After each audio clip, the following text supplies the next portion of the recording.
สูบกอกยาพี่น้องไงเนาะตำเข่าอีกล้นเติบบาทนี่ต้องจมหาฟ้าหาฝนพุ่นแหละจังสิตกเนาะมาแข่งมานำบรรยากาศขึ้นทางใดพี่น้องเลยเนาะบันไดเด็กมาแล้วพี่น้องเลยอยู่ทางนั้นเนาะทางนี้ก็สิบ้างบาทนี่พี่น้องเลยจักทีพิษผีทางใดแล้วบาทนี้เนาะมันมีอย่างดอกเขามาแปลงพี่น้องเลยเขามาสั่งมาสาเนาะมาเห็ดให้มันงามขึ้นกว่าเก่าแบกไม่เอาพุ่งน้ำหนักเนาะ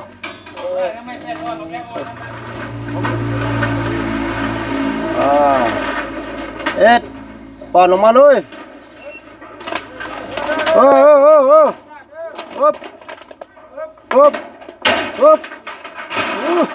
เนี่ยไว้อยู่นอกกันนี่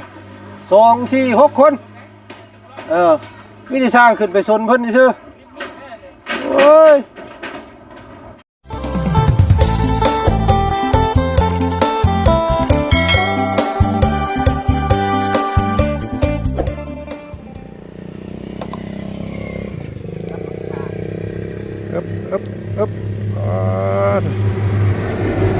ผลสมบัติลงมาแต่เศร้าแต่เสี้ยวแล้วมื้อนี้พี่น้องเอ้ยทางพ่อน้องสอนเฮาเนาะเตรียมเคลื่อนย้ายเข้าของลงมาตะลุมตะลาง10ม่างเฮือนบาดนี้พี่น้องเอ้ยเนาะม่างหลังคาเปลี่ยนหลังคาให้เพิ่นเนาะผ้าเปิดผ้าสว่างย่านแต่ฮ้อนแดดประโทบ่ซั่นแล้วบาดนี้พี่น้องเอ้ยเนาะฟ้าฝนชนละท่าโธ่คือสิหลายมื้อหลายวันเติบแหละบาดนี้พี่น้องเอ้ยเนาะก่อนสิตกสิหยังนี่ก็ได้ผลเนาะโอ้ยยันจมหาฟ้าหาฝนอยู่เด้อพี่น้องบาดนี้ทั้งฟ้าสูงสว่างบ่มีเมฆจักก้อนเลยพี่น้องเอ้ยเนาะโธ่เอาเนาะ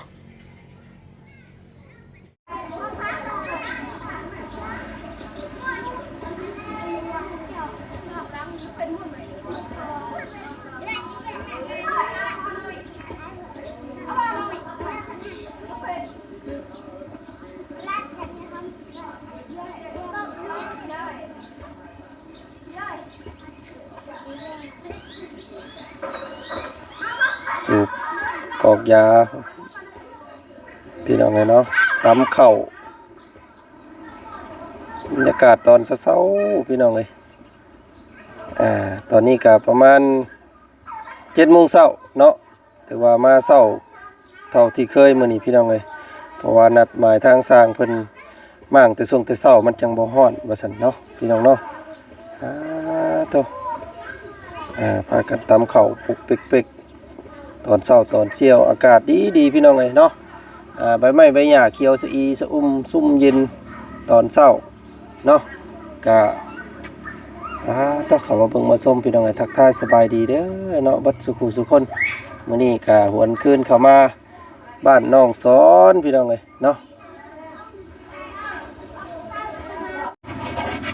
ทางทุกพ่อเพิ่นก็เคลื่อนย้ายที่ไว้ถ้วยใบบวงลงมาลุ่มเนาะตัวพี่น้องเนาะจักปีแล้วพ่อนี่จักปีแล้วบุญแล้วนี่ได้7 ปีแล้ว7 ปีแล้วว่าเจ้าซื้อมานี่บ่เมียตอนเมียเจ้ายังนั่นได้แล้วบ่นี่ได้แล้วโอ้ก็กลัวแล้วซั่นเนาะแล้วตั้งแต่อยู่กับเมียพุ่นบ่นี่โอ้โธ่หลายปีแล้วสมนบ่แม่นได้7เนาะ7 ปีแล้วสมันแล้วก็รวม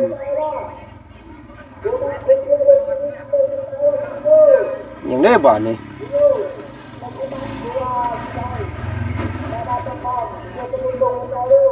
เป็นดมยังพอกาดชักเสือไปจักฮะประกาศกัดชักกัดเสือไปจักมีโจมตีบ่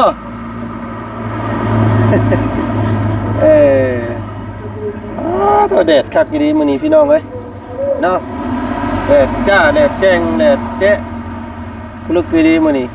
เนาะขนาดเช้าๆได้นี่พี่น้องเอ้ยเนาะยังอากาศยังแจ่มขนาดนี้เนาะคันสวยกว่านี้ยังสิบ่เว้าแล้วอันนี้พี่น้องเอ้ยเนาะเอาเนาะอากาศตอนเช้าๆพี่น้องเอ้ย เอาถ้าสร้างชักน้อยหนึงก่อนพี่น้องเอ้ยเนาะสร้างเพิ่นกำลังล้างหน้าล้างตาสีหน้าสีตาว่าซั่นซะเนาะมื้อนี้ก็สิพาน้องชายเฮาไปล้างก่อนสิกลับบ้านก็ได้เนาะพี่โตเอาตุงเอาเตียวแล้วพี่น้องเอ้ยเนาะถ้วยบ่วงมีสำนี้บ่พอนี่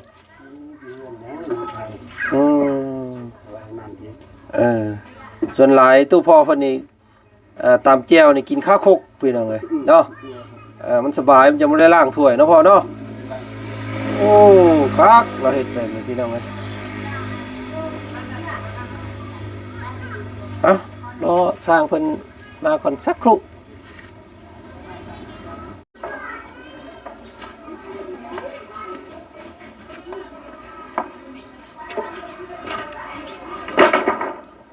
เนาะกะหากะเห็นสร้างมา2คนพี่น้องเอ้ยมาแล้วเนาะกะเฮาสิเอาไม้ตัวที่ว่าเฮาเฮ็ดอันว่า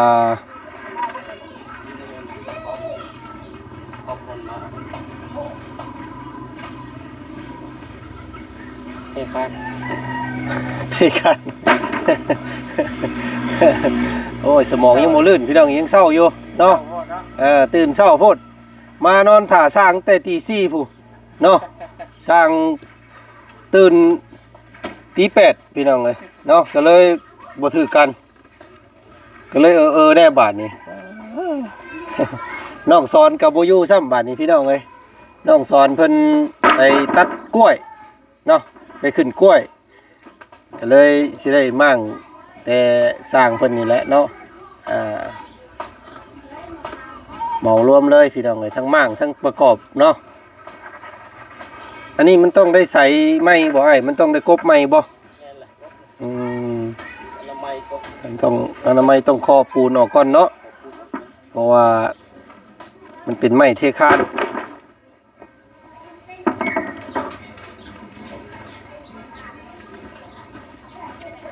บุพ่อก็คือสิยังโมลายเนาะ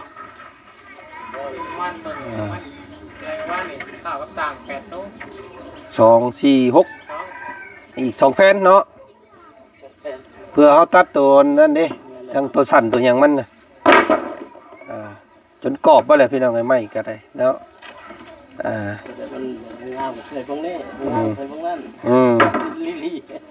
ตัวใดมันขี้ไล่กับเสื่องไว้ก่อนเนาะเอาพี่น้องเลยลบปุกติดกันแต่ส่งแต่เศร้ามานี่เนาะยังสร้างเสียงเนาะยังสร้างเสียงเพิ่นยังทันมาเราคล่องแคล่วได้พุ่นน่ะพี่น้องเลยเนาะเรื่องปีนเรื่องขึ้นต้นไม้ต้นตอกอะไรต้องยกให้เพิ่นเนาะ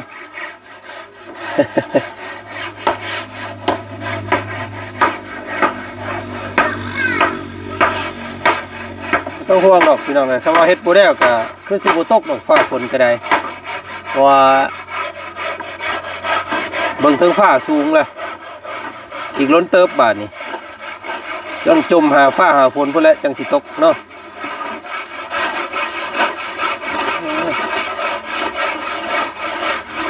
ปั้นข้าวเช้าแล้วบ่สร้างเรียบร้อยแล้วบ่มื้อนี้โอ้ถ้าบ่ได้ปั้นเช้านี่แม่นบ่ได้อันนั้นได้เนาะมันไม่ได้ไปทางไหนแล้ว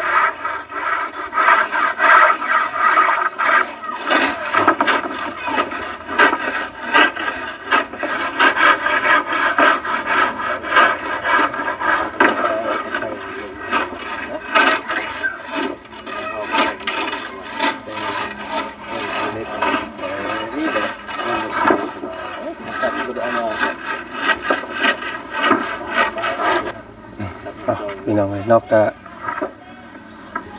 ขาดแค่นี้ว่าต้องให้แล้วมื้อนี้กับมื้ออื่นได้สั่งเลยเนาะกับมื้ออื่นนี่แม่น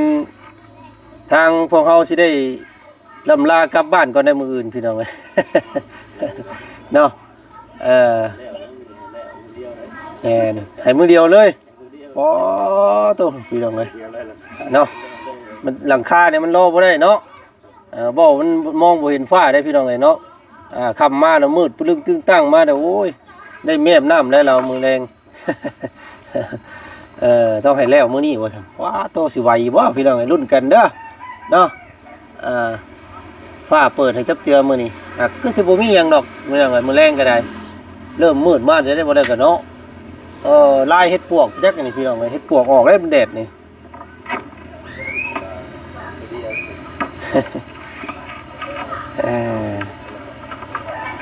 เอาเนาะรอรุ่นเราเบิ่งเราส้มสร้างเพิ่นสิมีความสามารถภายในมือเดียวบ่หรือว่าจังใดก็ติดตามเบิ่งเนาะเพียงเนาะ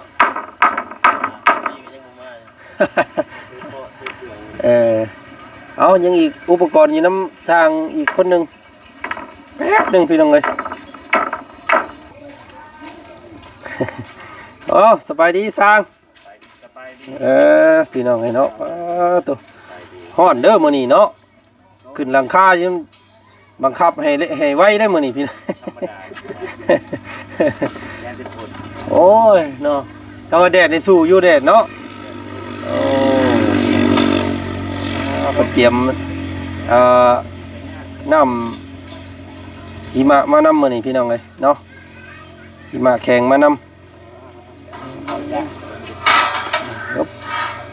บรรยากาศขึ้นทางใดพี่น้องเลยเนาะบันไดเด็กมาแล้วพี่น้องเลยเอาพร้อมบาทนี้ลุยเนาะ1 2 3 4สร้างโซ่สร้างพกของดีมานำเลยมื้อนี้เนาะมีทั้งเครื่องระบายแล้วก็เครื่องนั่นพี่น้องเลยสบายดีสร้างเด้อ โอ้ยเดินที่ไหนเอามันห่อนมีต้องใส่น้ำแข็งเนาะอ้อยเอาเนาะห่อยพี่น้องเลยโอ้บังกล้วยเรากล้วยสุกโพดเนาะคนอื่นเนาะ เฮ็ดพี่น้องเลยอุ๊บต้องใส่วิซ่าตัวเบาได้นิดนึงพี่น้องเลยมื้อนี้เนาะผู้ใดสิส่งนักๆเนี่ยมันอยู่แผนกดุม เอาพี่น้องทักทายสบายดีเนาะตอนนี้เป็นเวลา 8 โมงกว่าพี่น้องเนาะมา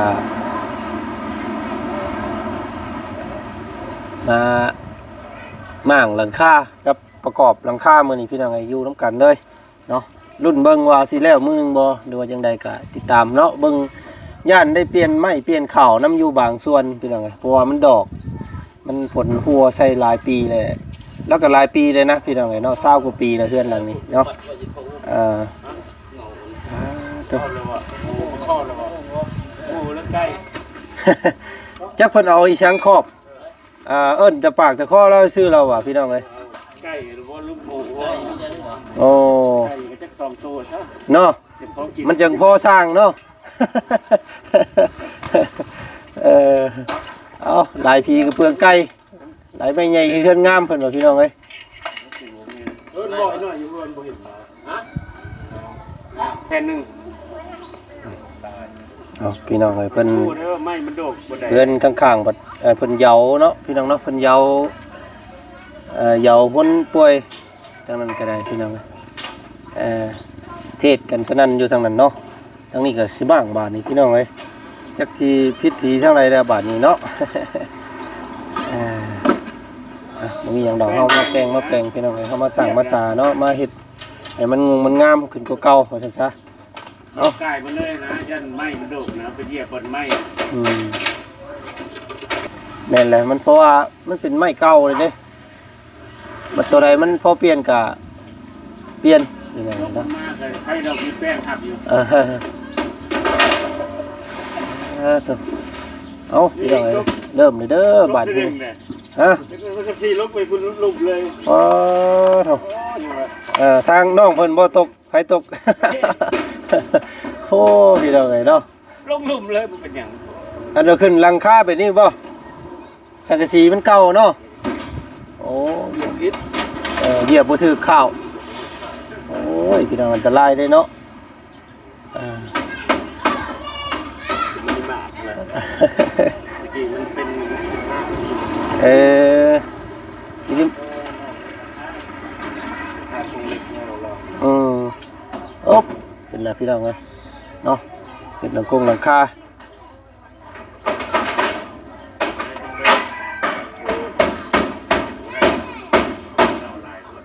พี่น้องก็สร้างก็สร้างยังบ่ได้ถอนน้ำมื้อนี้ตะมึงเนาะ เออ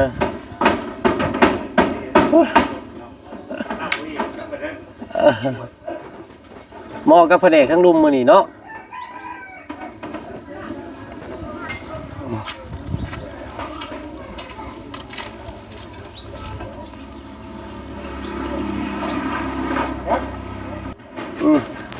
อ๋อพ่อเนือบมาเลยทางนี้พี่น้องเอ้ยเป็นเอาไม้มาเพิ่ม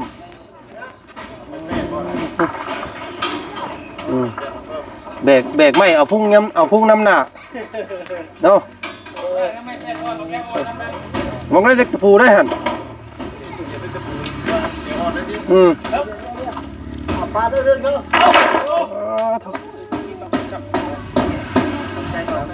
มันตึมต่ำเด้อมื้อนี้พี่น้องเอ้ยเนาะชอบขึ้นหลังคาใช้สังเชียงขึ้นไปคุณหรือเปล่าสังเชียงเอ้าโอ้ยอยู่ขึ้นทั้งยังไม่ทันได้ถอนเราอ่ะเนี่ยไม่แล้วถอนก่อน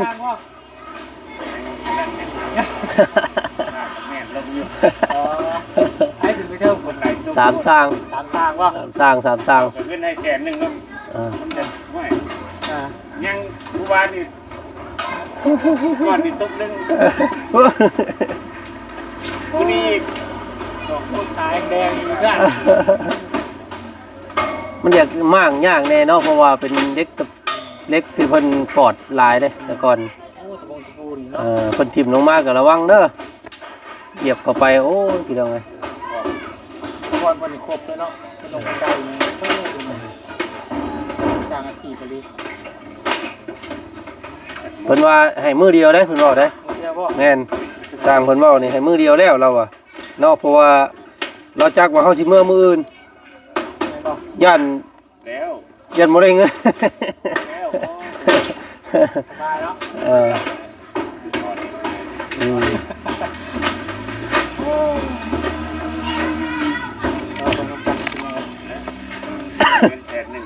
100,000วันนี่หมดเลยถูกเอาหน้ามาได้มาอยู่ทางนั้นก็ได้ตีตัวเองเลยเอาอะไรทางนั้นพี่น้องเลยลุมตื่นตั้มกันเลยเนาะอุ๊บ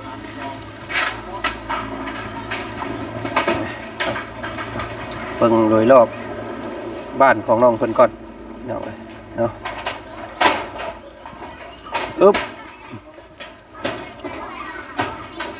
มุมดึกมันมืดแน่พี่น้องเลยแดดเนาะมื้อนี้แดดแห้งทางนี้ก็เป็นมองกันว่าน้องเพิ่นอาบน้ำอาบในพี่พี่น้องมาเบิ่งมุมนี้ก่อนมันมั่งยากมันนั่นแหละพี่น้อง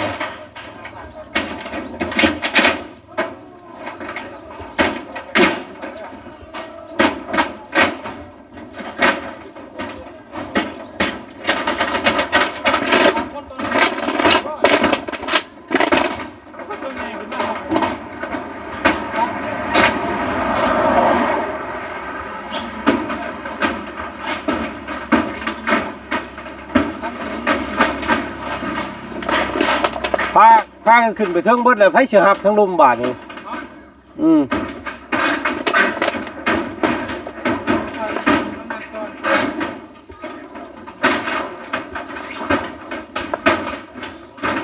เด็กตะปูบ่ได้เพิ่นบ่ได้เก็บไว้ซ้ำเนาะเหยียบเข้าไปหั่นปะโธ่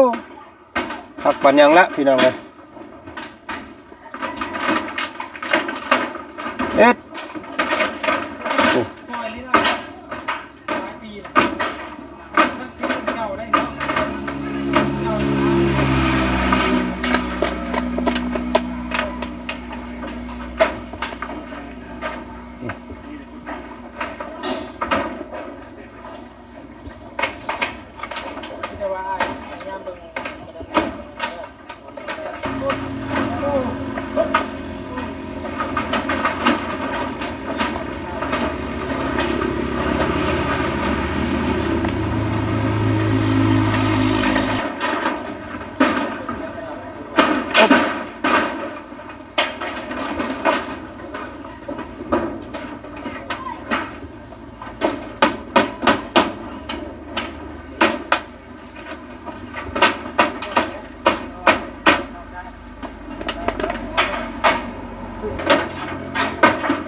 ซ่าตอนที่ว่ามากนี่แหละเนาะ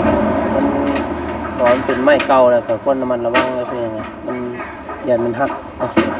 ยันมันทะลุปุกลงมาโอ้ยพี่น้องเอ้ย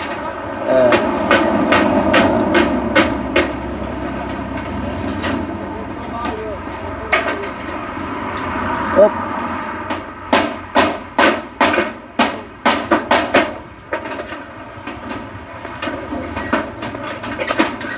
อ๊บ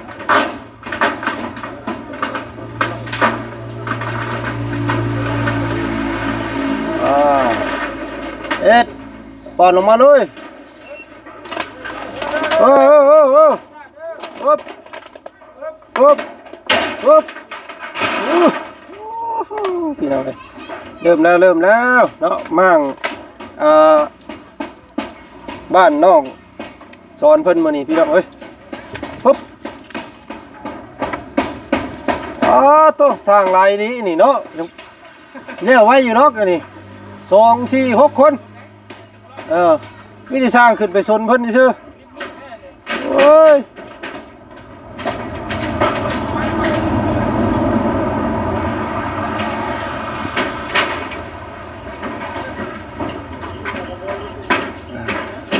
โอเคพี่น้องสิประมาณนี้เนาะอุ๊บเอ็ดต่ออุ๊บอุ๊บโอเคอย่างพี่น้องเลยเนาะคือสิไว้อยู่ดอก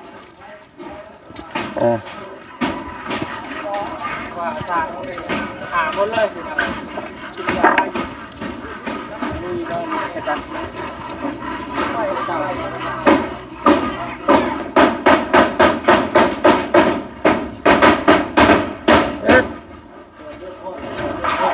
ตื่นตั้งเลย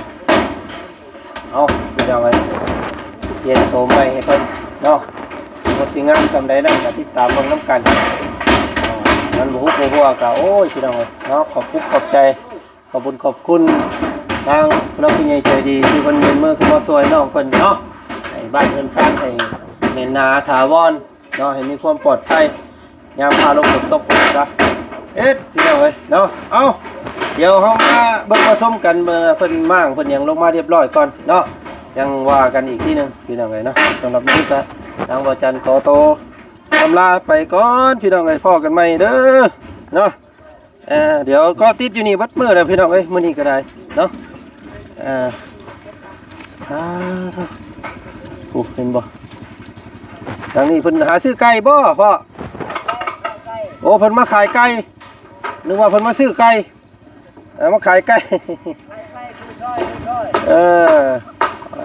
ถูกเรื่องไก่เต็มอีกอย่างหนึ่งเนาะ